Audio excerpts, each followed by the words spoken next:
മണിയാർ വൈദ്യുത കരാർ സംബന്ധിച്ച് നിയമസഭയിൽ വൈദ്യുതി മന്ത്രിയുടെ പ്രസ്താവനയെ തിരുത്തി മുഖ്യമന്ത്രി. BOT കാലാവധി കഴിഞ്ഞ പദ്ധതിയുടെ കരാർ പുതുക്കുന്നത് അനുകൂലിച്ചുകൊണ്ടായിരുന്നു തിരുക്ക്. പദ്ധതി തിരിച്ചെടുക്കാൻ കമ്പനിക്ക് KSEB നോട്ടീസ് നൽകിയിട്ടുണ്ടെന്ന് മന്ത്രി K. കൃഷ്ണൻകുട്ടി സഭയെ അറിയിച്ചതിന് പിന്നാലെയാണ് മുഖ്യമന്ത്രി എഴുന്നേറ്റത്.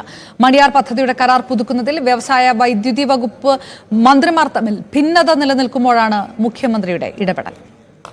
12 മെഗാവാട്ട് നിർമ്മിക്കുന്നതിനും പ്രവർത്തിക്കുന്നതിനുമായി Carborundum Universal Limited captive power plant BOOT അടിസ്ഥാനത്തിൽ അനുവദിച്ചു.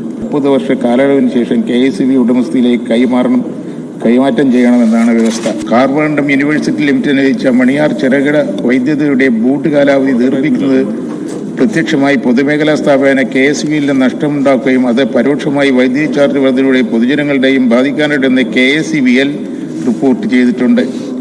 30 വർഷത്തെ കാലാവധി കഴിഞ്ഞതിനാൽ മേൽപ്പറഞ്ഞ പദ്ധതി ഏറ്റെടുക്കുന്നതിനായി KSEBL കാർബോറണ്ടം കമ്പനിക്ക് നോട്ടീസ് നൽകി. വ്യവസായ വകുപ്പോ വൈദ്യുതി വകുപ്പോ തമ്മിൽ അഭിപ്രായ വ്യത്യാസമില്ല. വളരെ കൂടുതൽ വൈദ്യുതി ആവശ്യമായി വരുന്ന വ്യവസായങ്ങൾക്ക് അവർക്ക് ആവശ്യമായ വൈദ്യുതി ഉൽപ്പാദിപ്പിക്കാനുള്ള സൗകര്യം അതിന്റെ ഭാഗമായിട്ടാണ് ക്യാപ്റ്റീവ് ജനറേഷൻ യൂണിറ്റുകൾ നേരത്തെ അനുവദിച്ചിരുന്നത്. അത്തരം ക്യാപ്റ്റീവ് ജനറേഷൻ തുറന്നു പോകണമെന്നുള്ളത് തന്നെയാണ് സർക്കാരിന്റെ പൊതുവായ നയം. അവർക്ക് വേണ്ട വൈദ്യുതി അവർ ഉൽപ്പാദിപ്പിക്കുന്ന അങ്ങ് പറഞ്ഞതുപോലെ മിച്ചമുണ്ടെങ്കിൽ ആ മിച്ചം KSEBക്ക് നൽകണം എന്നുള്ള ഒരു ഭാഗമുണ്ട്.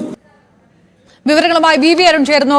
അരുൺ, ഇതിനകത്ത് ധനവകുപ്പും വ്യവസായ വകുപ്പും തമ്മിൽ തർക്കമില്ല എന്നുകൂടി വ്യക്തമാക്കുന്നുണ്ടോ മുഖ്യമന്ത്രി?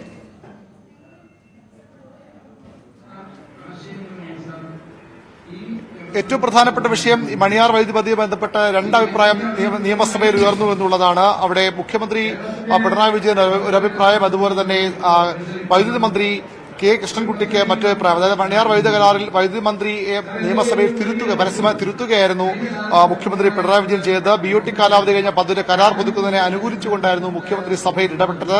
പദ്ധതി തിരിച്ചെടുക്കാൻ കാലാവധി കഴിഞ്ഞ പദ്ധതി തിരിച്ചെടുക്കാൻ KSEB നോട്ടീസ് നൽകിയിട്ടുണ്ടെന്ന് മന്ത്രി K. കൃഷ്ണൻകുട്ടി സഭയെ അറിയിച്ചതിന് പിന്നാലെയായിരുന്നു മുഖ്യമന്ത്രിയുടെ ഇടപെടൽ. ഇതോടെ രണ്ട് അഭിപ്രായം മന്ത്രിസഭയിൽ തന്നെ ഉണ്ടെന്ന് വ്യക്തമാവുകയാണ്.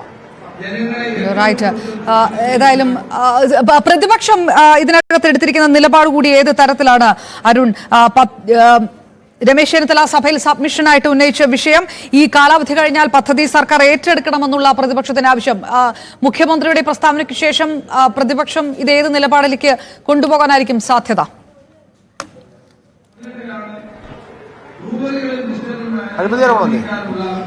അപർണ, ഏറ്റവും പ്രധാനപ്പെട്ട ഒരു വാർത്ത ഇപ്പോൾ ബ്രുവറി സംബന്ധിച്ച അഴിമതി ആരോപണം പ്രതിപക്ഷം സഭയിൽ ഉന്നയിക്കുകയാണ്. രമേശ് ചെന്നിത്തലയാണ് സ്പീക്കർക്ക് നേരത്തെ ഈ വിഷയത്തിൽ നോട്ടീസ് നൽകിയത്. ഇപ്പോൾ അദ്ദേഹത്തിന്റെ നന്ദിപ്രമേയ ചർച്ചയിൽ പ്രസംഗിക്കേണ്ട സമയത്ത് ഈ ആരോപണം ഉന്നയിച്ചുകൊണ്ട് സംസാരിക്കുകയാണ്. വലിയ അഴിമതിയാണ് ഇതിന് പിന്നിലെന്ന് രമേശ് ചെന്നിത്തല ആരോപിക്കുന്നു. സഭയിൽ അദ്ദേഹത്തിന്റെ പ്രസംഗത്തിന് ശേഷം പ്രതിപക്ഷ നേതാവ് VD സതീശനും രമേശ് ചെന്നിത്തലയും മറ്റു നേതാക്കളും ഒരുമിച്ച് മാധ്യമങ്ങളെ കാണുകയും ചെയ്യും. വലിയ വിഷയമായി ഇത് സഭയിൽ ഉയർത്തിക്കൊണ്ടുവരികയാണ് പ്രതിപക്ഷം ചെയ്യുന്നത്. അതിന്റെ ഭാഗമായാണ് UDFന്റെ നിയമസഭാ കക്ഷി യോഗം ചേർന്ന് രമേശ് ചെന്നിത്തലയോട് ഈ വിഷയം സഭയിൽ അഴിമതി ആരോപണമായി ഉന്നയിക്കാൻ നിർദ്ദേശം നൽകിയത്. പ്രതിപക്ഷം സഭയിൽ വരട്ടെ, അവിടെ മറുപടി പറയാമെന്ന നിലപാടായിരുന്നു എക്സൈസ് മന്ത്രി MP രാജേഷ് വിഷയത്തിൽ സ്വീകരിച്ചത്. പക്ഷേ MP രാജേഷ് ഇന്ന് സഭയിലില്ല, നാളെയും അദ്ദേഹം സഭയിൽ ഉണ്ടാകില്ല. ഇപ്പോൾ ഈ വിഷയത്തിൽ അഴിമതി ആരോപണം ഉന്നയിച്ചുകൊണ്ട് മുൻ പ്രതിപക്ഷ നേതാവ് VD സതീശൻ സഭയിൽ സംസാരിക്കുകയാണ്. അദ്ദേഹത്തിന്റെ മറുപടി ഇന്ന് ഒരുപക്ഷെ സർക്കാർ നൽകില്ല. നാളെ നന്ദിപ്രമേയ ചർച്ചയ്ക്ക് മറുപടി പറയുമ്പോൾ മുഖ്യമന്ത്രി പിണറായി വിജയൻ ഈ വിഷയങ്ങൾക്കൊക്കെ